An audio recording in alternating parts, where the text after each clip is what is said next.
would talk about how to prepare ourselves to receive the light when we feel we are in need of illumination.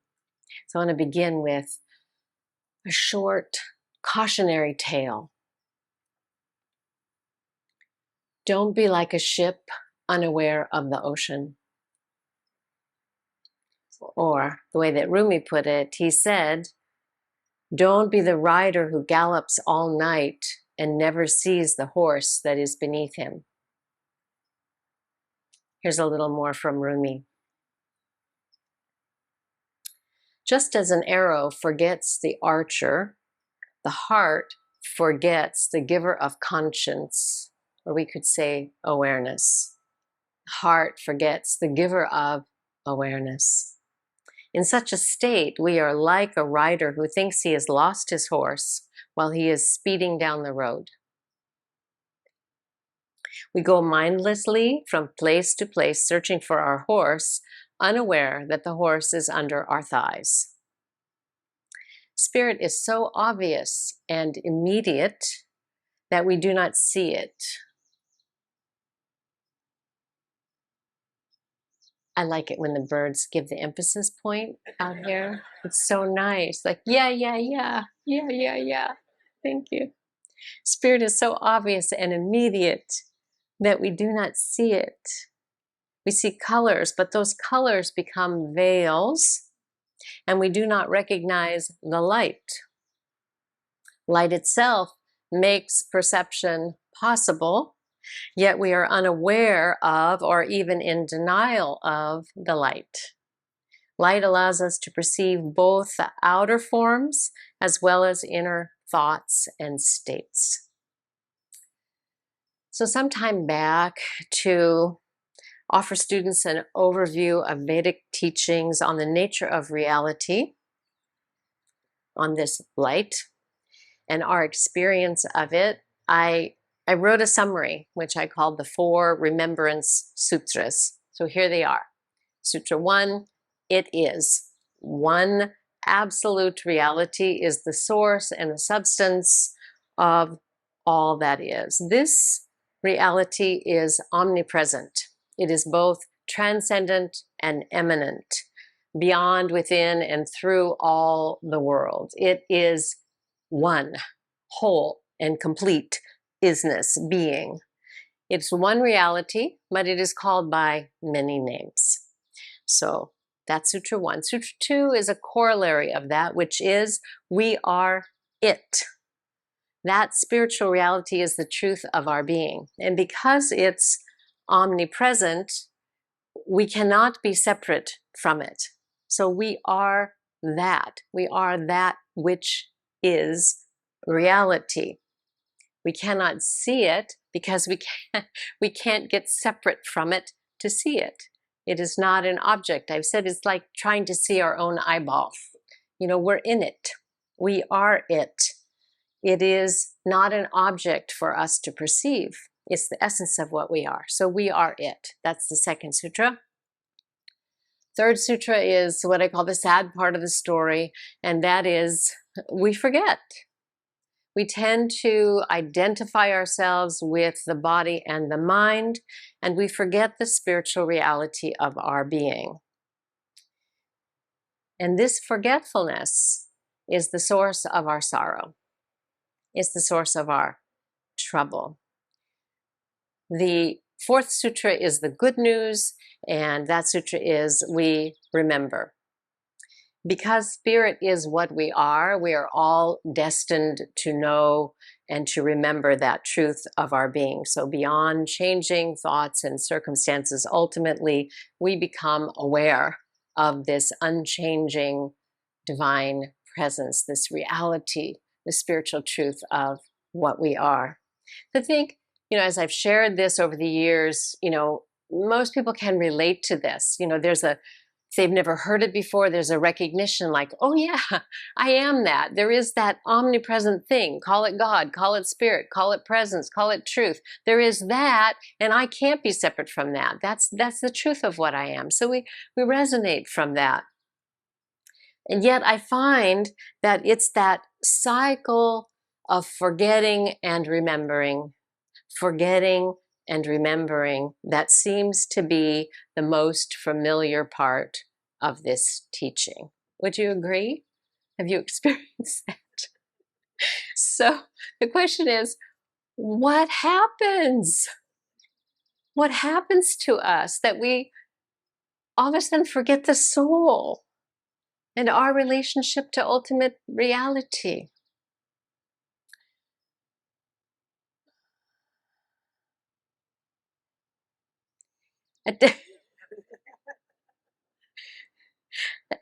Attention and awareness has two directions it can flow in. And awareness expands or it contracts according to where we place our attention. Awareness expands or it contracts according to where we place our attention. Attention is a function of the mind.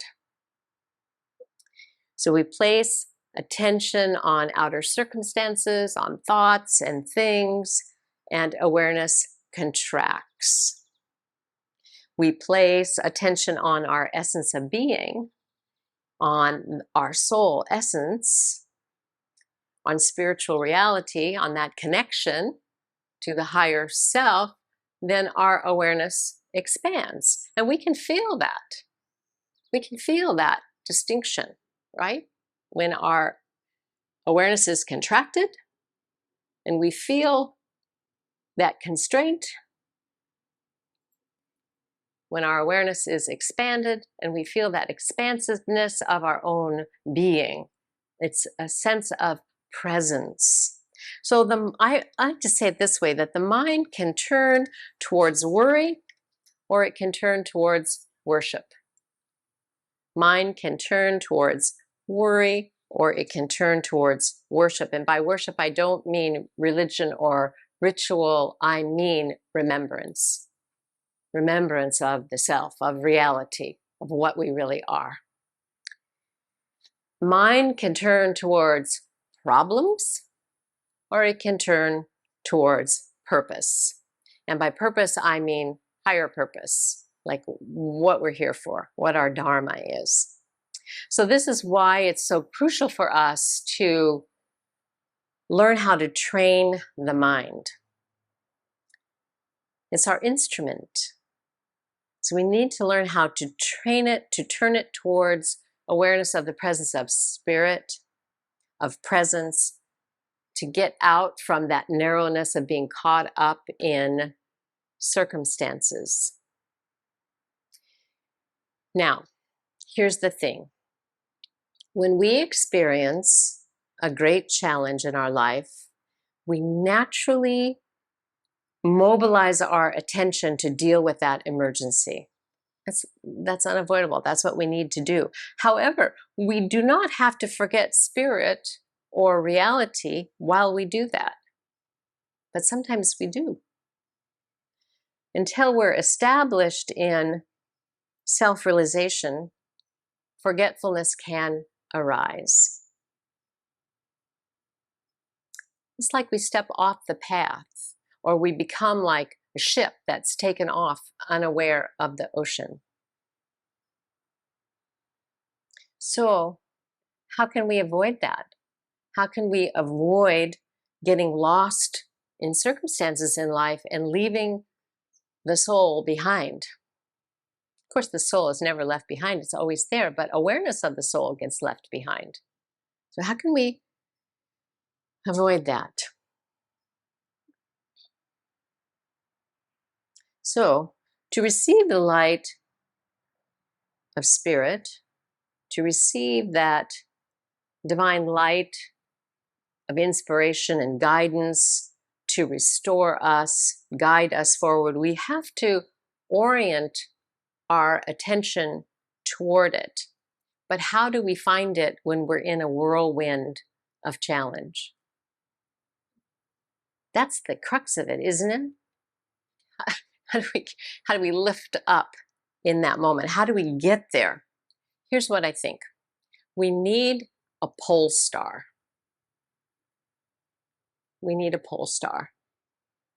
And when I wrote that this morning, I thought, no, that beautiful chant by Paramahansa Yogananda where he says, I have made the pole star of my life. So we need a pole star. We need a North Star. And that North Star or that pole star that helps us lift our attention and find our way back home to the soul is this. It is remembering our Dharma. And by that, I mean remembering what we're here for. Remembering what we are, our why we're here, and what really matters. That's the pole star. Dharma with a capital D, our higher purpose in life. Here's another lesson from Rumi. It's translated here by Sheikh Kabir Helminski, and he gives some context to this verse of Rumi. So I'm going to read first the words from Kabir, where he says, whatever commands our attention is our master. Holy smokes. Whatever commands our attention is our master. We really want to think about that. Okay, onward. Whatever commands our attention is our master. Whatever we worship consciously or unconsciously is what we serve. If we serve the ultimate source, we are freed from thousands of other masters. So who or what are those thousands of other masters? When I look at it, I say, well, it's really just fear in 1,000 forms.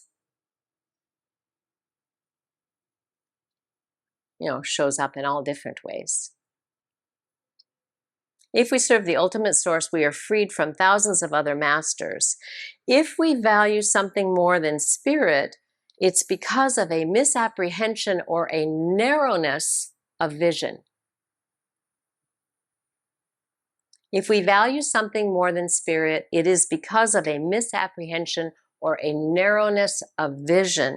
If we are identified with our small, partial self, we will be captured in the net of desires, or I would say in the net of fears. If we are on an intimate relationship with spirit, what we desire will be the desire of wholeness. And now, the words from Rumi that he was leading up to. The ultimate purpose of this world is nothing but worship. And here, again, it's not religion or ritual, but it is our ultimate purpose is the awareness of presence. Like being aware of that. That's our worship.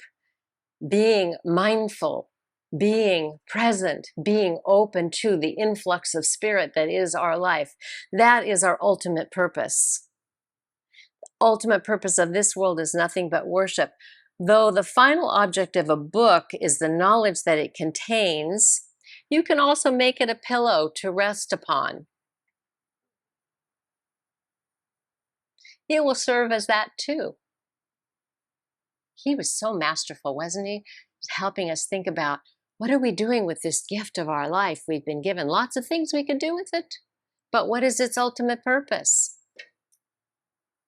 Though the final object of a book is the knowledge that it contains, you can also make it a pillow to rest upon. It will serve as that too, but it was not created to be used as a pillow. It was really intended for learning and knowledge and the benefits that come from these. We are not created to live in fear, but to live in freedom, in the expansiveness of love and in joy. The Upanishads say, from joy we come, in joy we live, to joy we return. That's our journey. The Christian Bible, second Timothy, chapter 1, verse 7 says, "For God has not given us the spirit of fear." It doesn't come from God. God has not given us the spirit of fear, but of power and of love and of a sound mind. So a few days after the temple fire, I met with Acharya Sundari, our executive director, and along with our, as we say, tiny but mighty staff, which includes the birds that fly by, we had just spent 2 days and nights relocating from the temple, setting up for services and programs outdoors so we could offer satsang on Sunday, and Guru Purnima, one of our big annual programs, on Monday. We were so inspired by the way that everything and everyone came together. It was really beautiful. And we were also exhausted. We were exhausted from the stress of the fire and from the need to make so many changes to adapt so quickly. So in our meeting, we were looking at the next program coming right up, which, as you've heard announced, is our Kriya Yoga meditation teacher training. And it's a major new program spanning 10 days. The first 3 days, all the teachers are coming. And the next 7 days, all the students. So it's 10 days here on site at the ashram. And in the aftermath of the fire, when we're having this meeting, it seemed completely reasonable to us to cancel or postpone the training. Right. We couldn't see in that moment how to manage dealing with the insurance and temple renovation, the 10,000 decisions that have to be made about that, things that we had to do, how to keep up with our ongoing programs and launch a new one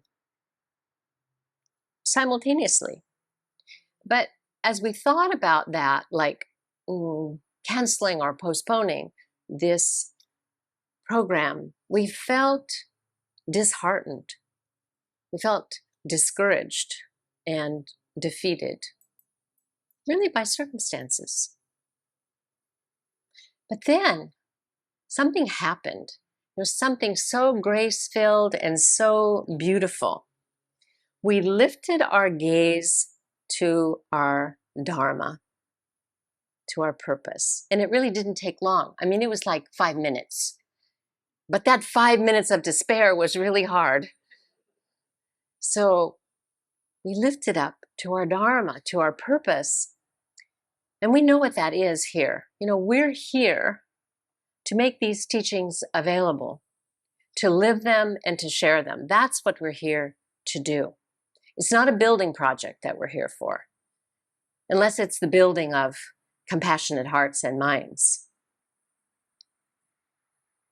So once we turned our attention to our higher purpose, it was like that. You know, we were lifted up with hope, with faith, with inspiration, and all the energy we needed to move forward. And nothing had changed except our minds, except the direction of our attention. And then the training began to shine forth in that new light. And we knew we would move forward.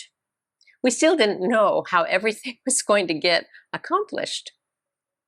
But we knew we had moved our attention into the awareness of divine power and presence and grace that would make it all possible, that would show the way. We knew in that moment what we should do.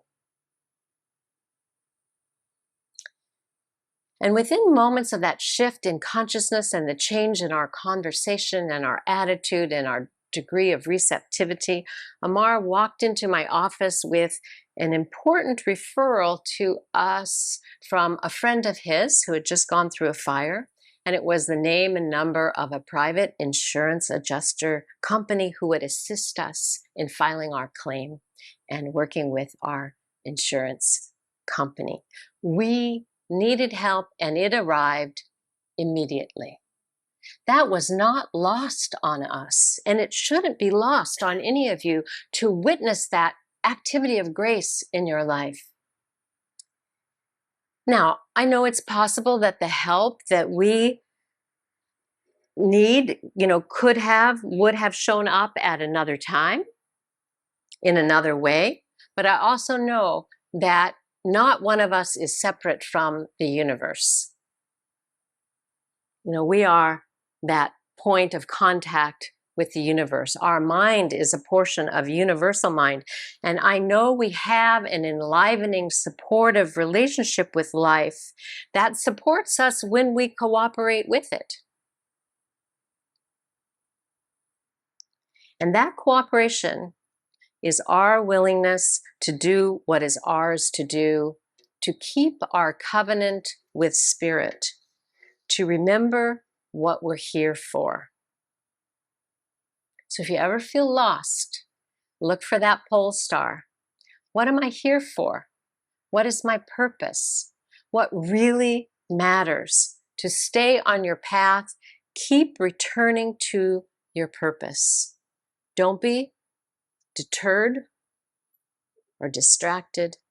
And notice the difference between living with distraction and reaction to what it's like to move into the expansiveness of presence.